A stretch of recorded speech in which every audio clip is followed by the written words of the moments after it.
All right, let's see what we got here.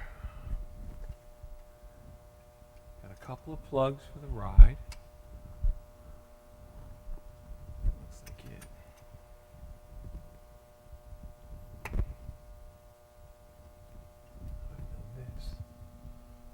Okay, that's for the anti-lock brakes.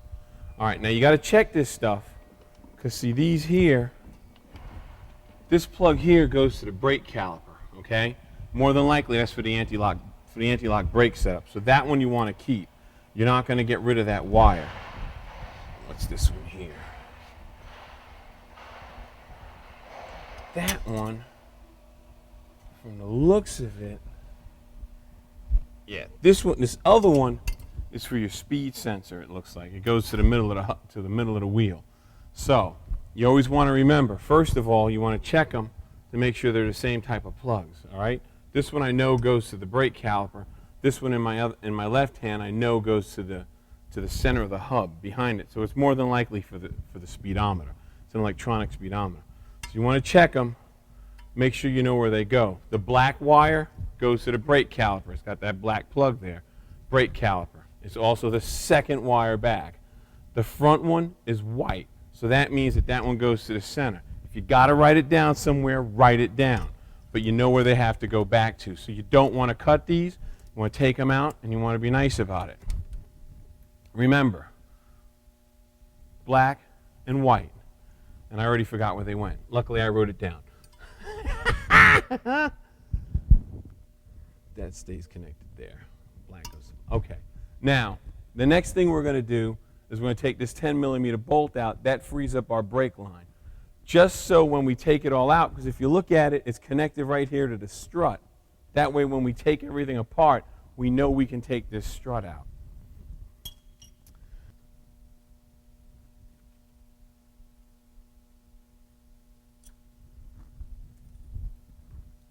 Now that it's off, it's away from it. We're okay. Now, I'm going to do these two big honking strut bolts.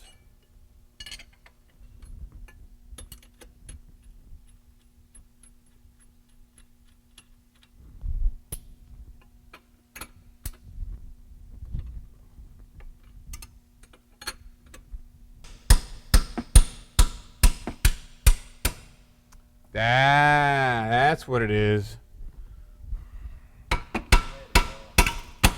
It's serrated. I didn't know that.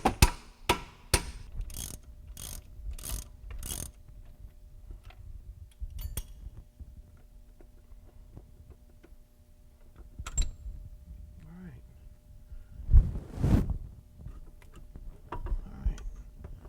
Now we do the top.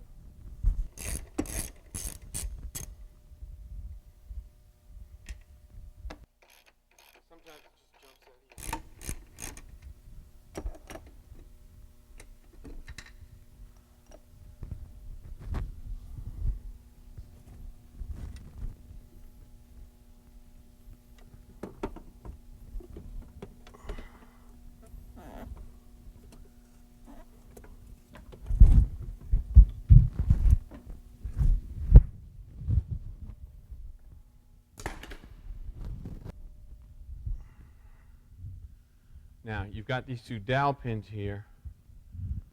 These will line up the strut because, for whatever reason, GM's using a bolt. Most of them use a stud. So GM's using a bolt. Most of them use a stud, so you don't have to have these alignment pins. But being that GM decided to go with a bolt, they've got alignment pins. So it's not that difficult. They only go in one way. Put this baby into place.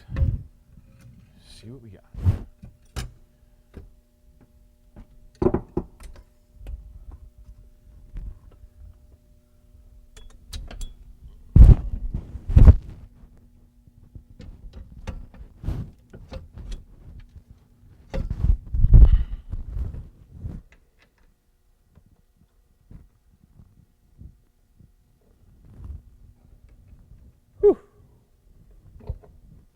Start working out again. Start doing work like this. I tell you what.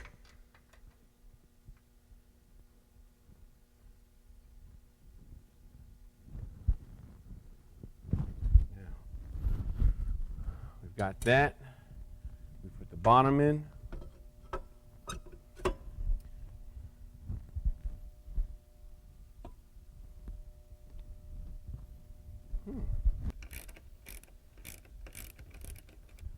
Go in.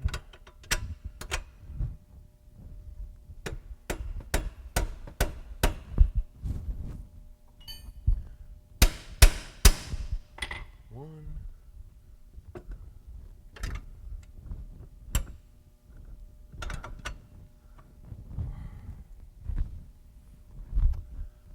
I know why they have it serrated. Besides, you don't have to use a lock washer. Yeah, I know why.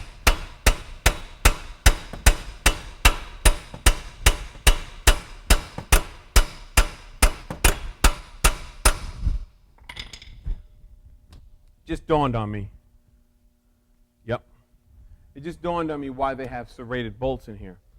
One, they don't have to use a lock washer. Two, when they go to align it, the holes are slotted.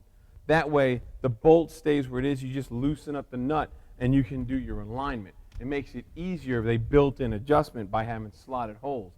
The problem with having slotted holes is you have to hold everything tight. The only way they figured to do that was to lock the bolt basically to the spindle. That's how they did it. That's how it makes sense now. Come back. Don't run away. Don't go.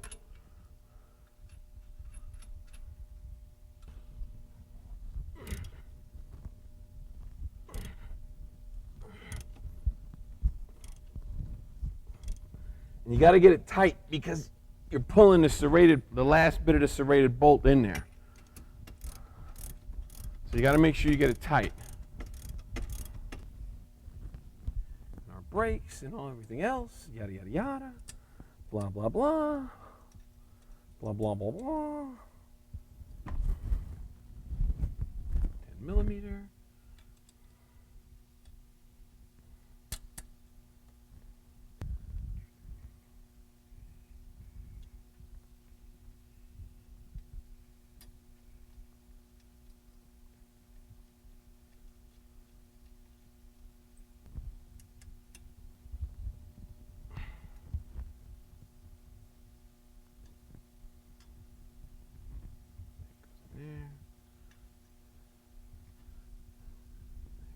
There.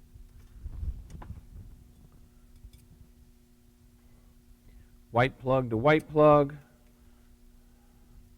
Remember, white goes to the speed sensing, to the speedometer. Our black plug is right here. You plug it in. Oh, got it upside down. No wonder it didn't want to work. Plug it in. Hook it back where it's supposed to go. The only thing that's left to do now is put the tire on, get this thing off the jack stands.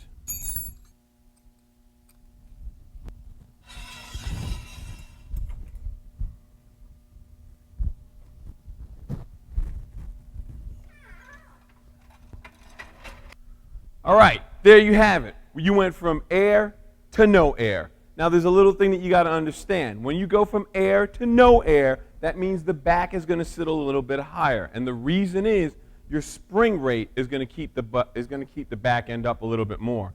Now, it's going to level out when you put your people in the back. When you're rolling 9 deep, it's going to sit level, maybe a little bit lower in the back. As to where if you had air, the car is going to sit level. As the people get in it, it's going to go down. The air is going to want to bring it back up. This way is a lot easier. You don't have to worry about replacing expensive parts, and you're good to go. And all in the span of about 4 hours. The only thing left for me to do is clean up my mess and go eat dinner. I'm out.